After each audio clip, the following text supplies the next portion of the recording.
So I believe we're almost live. Let me make sure it pops up.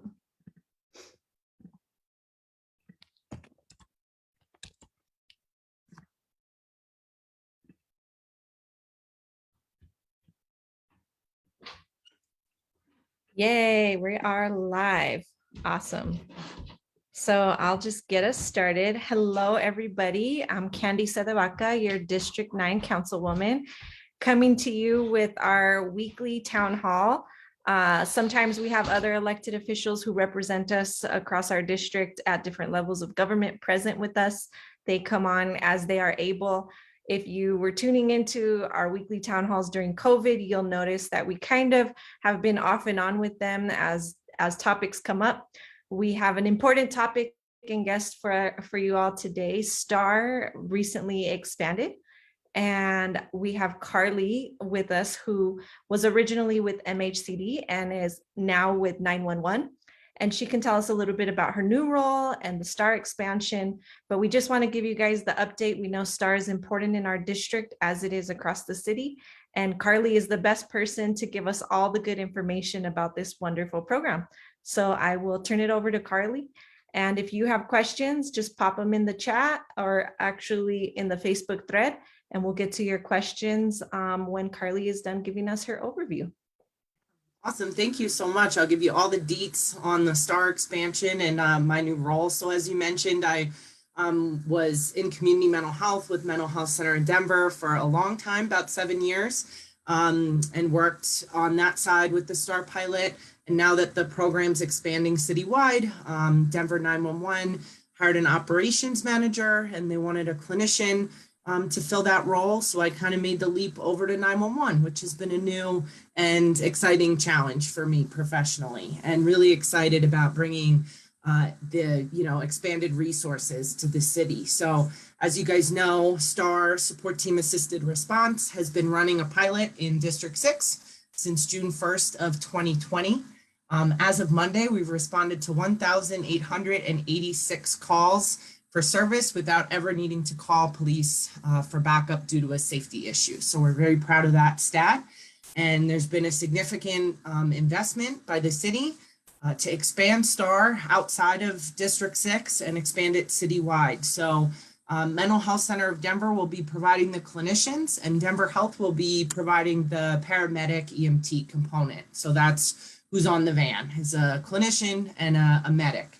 And they're currently in the process of hiring. We have several clinicians hired and a few medics and more interviews to get through. So that's super exciting, and really looking forward to adding additional staff and making sure that we have lots of diversity and language options and really the right people showing up on that van for our communities. And we're going to be expanding the hours. So STAR, the pilot, was running Monday through Friday, 10 to 6. And as we add staff and vehicles, we're going to be expanding to 7 days a week, covering the hours of 6 a.m. to 10 p.m. So that's a lot more coverage throughout the city. And we're hoping, to just continue adding. We're going to have 6 teams and 4 vehicles here, and are already kind of talking about what expansion looks like beyond that. So I think also it's important to talk about, expansion in terms of, well, where are these vans going to be, and how are we going to make sure that they're making it to the people who need a STAR response? So we initially kind of thought, well, we'll just have 1 van per police district, but Department of Safety has gathered so much amazing data for us throughout the pilot. And what that data has shown is that there's areas of the city that have a higher volume of STAR calls, and some areas of the city where volume is lower. Not that they don't have any need, but if we had 1 van per police district, we would have vans that couldn't keep up with call volume, and probably vans that were a little slower. So kind of went back to the drawing board on that, and are looking at more of a dynamic dispatch model that sort of mimics how our EMS is dispatched here in Denver. So vans will post in areas where it's kind of convenient for them to get to different locations, and they won't be tied to a geographic area. They'll be able to go where they're needed. So if we need multiple vans in one area of the city at one time, we can do that. We can really be flexible. And I think that's a really equitable way to make sure that, folks who are in need of that star response and that support that we can offer, and those resources are able to get them. I want to make sure that STAR is making it to all the calls where they're needed, and things kind of aren't slipping through the cracks. So that's sort of the plan, and we'll continue to follow the data and make sure that that's working. Also, garner community feedback, because that's super important. We need to know that the folks that we're responding to are satisfied with the response and have gotten, what they needed in that moment. So we'll be kind of doing lots of evaluation as we expand to make sure that our plans are on track and making adjustments as needed. Awesome. I have a question in the chat, and I think you kind of touched on it, but it's Sure. asking, is it 24 hours response? Yeah. How do they get in touch with a STAR van? Yeah, for sure. So we're not up to 24 hours yet.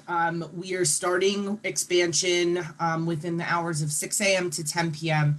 And that's based on the call data that we've gotten. So what was super cool is that 911 has not only been tracking this calls that STAR has been on, but also what the STAR eligible call volume is citywide and when that's occurring. So our busiest hours are actually 6 a.m. to 10 p.m. So that's where we want to start with the resources. And then once we're fully staffed and meeting all the need there, we can kind of look at how many, we would likely need less vans overnight, volume's a little lower, but we'll figure out how to place those resources. And you can get a STAR response by calling 911 or police non-emergency. STAR is a non-emergent response, so most things probably fall into that police non-emergency number category, which is 720-913-2000. And then we also have a STAR line, which is 720-913-STAR. And even if you don't know to ask for STAR, or to request it or what the program is, all of our civilian call takers at the 911 Communication Center are trained to figure out what is STAR eligible and, dispatch that response. So we sort of have a no wrong door approach, and making sure that, we're not putting the responsibility on the person in crisis calling in to make sure that they ask for the right response. Our call takers are trained. What are some of the types of things you might call STAR for? Yeah, so, we're a civilian response team and really looking at taking those low risk, low acuity calls that come in through the system. So nothing, the things that would, I guess, sort of exclude a STAR response would be anything where there's a risk element, violence, a weapon, a crime, or an injury, where we want to send a more emergent response. So STAR is taking those quality of life issues, public health needs, resource calls. So we're responding to things like welfare checks, behavioral health crises where people are stable and safe enough to wait for a non-emergent response to get there. If folks are calling in on our unhoused neighbors, STAR will go to that, and just offer sort of a supportive, non-judgmental approach, offer resources and make sure that people have what they need in that moment. We're also looking at adding narcotics use in public. So individuals who are using substances outside, STAR can go make sure that we're, that they're safe, and we can employ some harm reduction approaches and make sure that they have the resources that they need as well. And also looking at adding some disturbance calls. So for example, someone called into 911 a couple weeks ago, and that's how I'm figuring a lot of this out. I'm sitting with call takers and listening to the types of calls and figuring out what STAR should be able to go to, and what we need to sort of flag, what we've been missing. So someone called in because it looked like someone was in crisis in a Whole Foods parking lot, and appeared kind of confused and was yelling at cars that were passing by. So that's something that we want STAR to be able to go to and provide de-escalation and support and resources in that moment. So some aspects of disturbance calls too. So any of that kind of low level stuff that doesn't require our traditional fire, EMS, or police response. Awesome. Thank you for that. Just a couple quick questions about what you all are planning to do as far as technology. I've had some folks ask about the potential to track STAR vehicles in the same way that we have our plow tracker. Yeah, Um, and I'm wondering if you guys have any plans for some technological advances in the works. yeah, where folks could know where the star vans are. I like that. We haven't planned for that so far, but that's a really creative idea. And definitely something, we'd be willing to look into. I mean, this is brand new. We're lucky enough to have been funded by Caring for Denver and City Council. I think all options are worth exploring if it's what the community wants to see. And how about plugging folks into resources? We recognize the value of STAR being an alternative to an emergency response, but often in the cases that you guys are taking on, the individuals are, I guess, in need of more substantial services.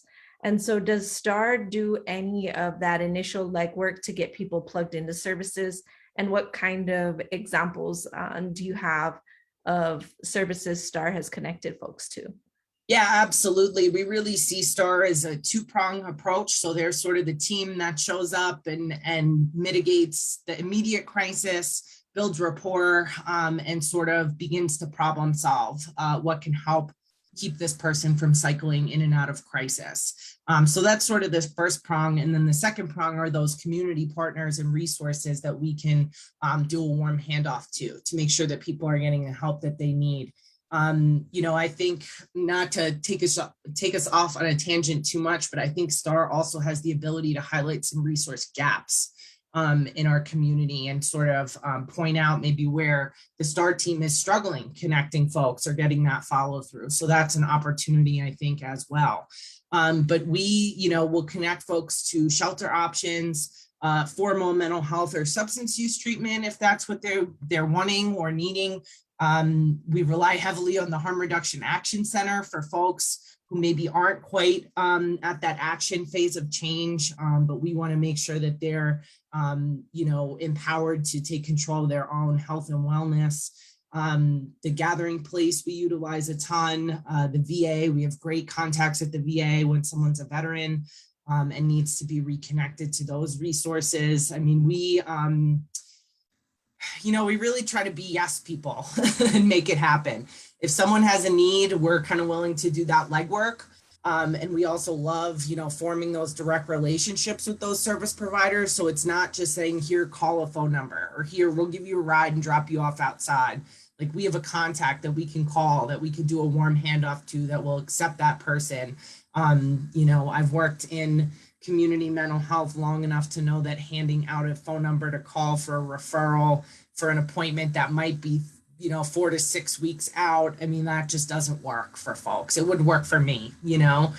So really trying to do that warm handoff and that hand holding through the process so that people are directly connected versus just being given like a handout or something like that.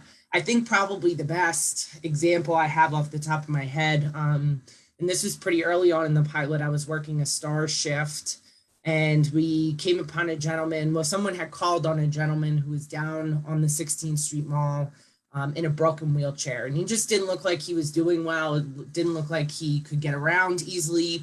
So they called non-emergency and wanted to go check on him. And STAR showed up. And, we're kind of talking. And after a couple of minutes, he says, I get services from the VA, but like, I don't have a phone. I haven't been in touch with my treatment team. I've kind of fallen out of contact with them. So I have a really good contact at the VA, Mark, who helps me out all the time. And I owe him a million favors probably. So I called Mark, and Mark knew who this guy was immediately. He was like, wow, we haven't seen him in months. And if you can bring him up to the VA Medical Center in Aurora, we will take him right in. We'll get him medically cleared. We'll deal with whatever mental health stuff he might be struggling with, and we can get him linked up with our VASH HUD, the housing team. And that's what we did. So we were able to kind of utilize our community partnerships to make sure that that gentleman got the help that he needed that day. Awesome. I have a couple questions in the chat, and one you've already touched on it, but just can you reiterate where STAR goes now that we've expanded? Yeah, so as we add staff and vehicles, it's just going to be, getting bigger and bigger. But what we've done so far is we've basically broken out of District 6. So our Star vans can go wherever they're needed. There's no more like, oh, this is a District 6 pilot. And So that's Police District 6 for yes, those of you sorry. watching that, which is Yes. part of District 9, part of District 10, and I think part of District 7 as well. Think you're correct. I'm sure you The have that lollipop, down yeah. way better than I do. But yeah, our downtown area. So that's where we've been focused since last June, and we've really broken down those barriers and are starting to respond across the whole city. Now, I'm trying to order and get vans delivered. It's been keeping me up at night. COVID's been really thrown a big monkey wrench into the supply chain. So we've been had a little difficulty getting vans, but we're kind of creatively problem solving around that. And MHCD has been kind enough to lend us some of their fleet vans to sort of band-aid that until we can get delivery. We're going to have 4 vans here in the next couple months, and are already looking at what 10 vans would look like. So That's good. Awesome. yeah. One of the other questions is related to where STAR lives in our city budget. Early on, we were told that STAR would not live under the Department of Safety. And we recently got our budget proposal that did have STAR living under the Department of Safety. And so I'm curious about where exactly STAR lives. That's the question. Yeah. And who is deciding the budget for STAR? Absolutely. So the original pilot program was under the Department of Safety, the contract, and that's who drew down the funding. In order to not have a gap in services, because the pilot was only funded through Caring for Denver for 1 year, that would have ended June 1st, this past June. So what we did to make sure that STAR didn't stop running was extend the contract with Department of Safety through the end of the year. And then as of January 1st, the expansion contract with DDPHE will begin. So then officially STAR will be moved over to the Department of Public Health and Environment and out of safety. But operationally, since STAR is responding to calls coming into 911 and police non-emergency, a lot of that work, takes place out of 911 communications. But all the financials, all the contracting is very much, will be living under DDPHE, and they're already, heavily involved, even though that contract hasn't quite taken hold yet. Awesome. And are you able to administer motel vouchers? I know that that's been a constant struggle for people who need them, and it's pretty limited. We give pretty limited access to disperse those. And so I'm curious about STAR having that.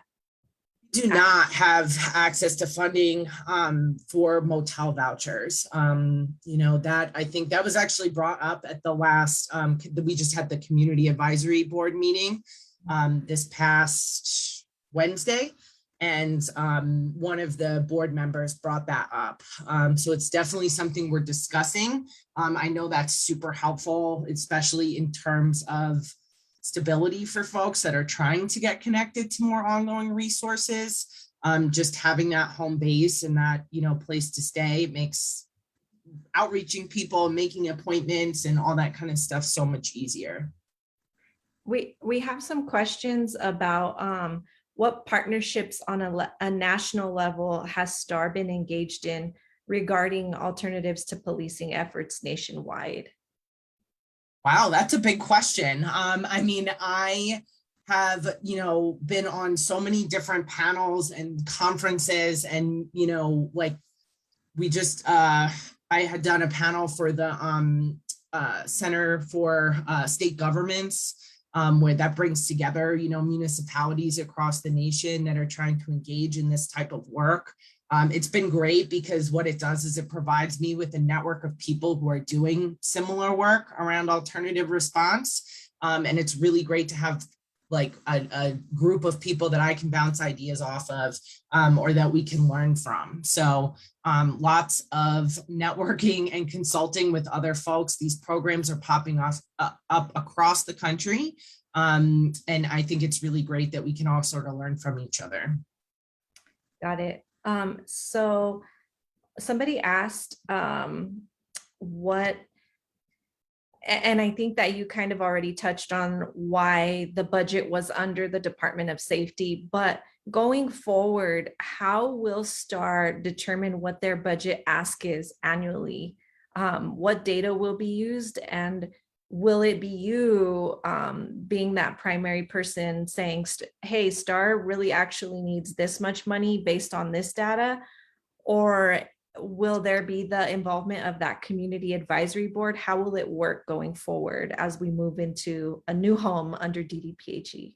Yeah, so I think sort of all of those things. I mean, those final decisions will be executed by DDPHE, but I will say, I look at STAR data daily and looking at what areas of the city have high STAR need that we're not making it to. So that call volume and that response data will heavily drive the budget, right? Because if we need more staff, we need more vans, we need more funds to make sure that we can meet those needs. And the community advisory board, will also be involved in that. We just did a financial presentation to them at the meeting on Wednesday at, how many funds were available and what's going to go where, and kind of tracking that. So I think it'll be kind of a combination of all of that, but DDPHE will, sort of author the budget and have that sort of role, that major role, with my information and the community advisory board's information and input. Excellent. And I hope that one of the data pieces that we're tracking is what percentage of calls to 911 we are essentially taking off DPD's plate, Yeah. so that we have some proportionate budget shifts. Because I think that the goal with defunding the police and alternative response in emergencies is really not to say, hey, we need this much more money for this extra thing, but to say, we don't actually need all of the money we're putting in this pot for that type of response. So let's slice that pie a little bit differently and reallocate resources. So if you guys can track that, that would be excellent. I imagine you already are tracking it because you guys have been excellent with your data so far. Thank you. I can't take any credit for that. They build me these beautiful dashboards and I tell them what information I need and they make it happen. So, but yeah, that is already being tracked. And essentially all of the calls that STAR's responding to would have gone to an emergent response if not for STAR. Awesome. Well, I won't keep you too much longer, but I will ask you one last question. If you did have advocacy from outsiders and from council members to allow STAR to distribute motel vouchers, would that be something that you all could take on?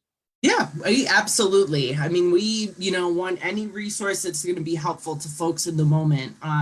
We're going to be able to distribute Narcan and fentanyl testing strips here that we're getting from DDPHE. I'm super excited about that. We already carry a slew of supplies on the van and vouchers, any additional resource that we could, have at our disposal to support and serve the folks who we're responding to would be super helpful. Awesome. Well, you are such a gem and we really appreciate you and love what you're doing for the residents of our city and hope to be in touch with you. You are welcome to come on with me any Friday when you have updates or ideas or just want to get feedback from the public. We are your resource and happy to have you here. So have a good weekend. Thank you for being with us and we'll talk soon. Thank you, Candy. I appreciate the support and feel free to share my email in case any of the community want to reach out with questions or concerns. Will do. Thank you, everybody. Enjoy your weekend and we'll see you next week.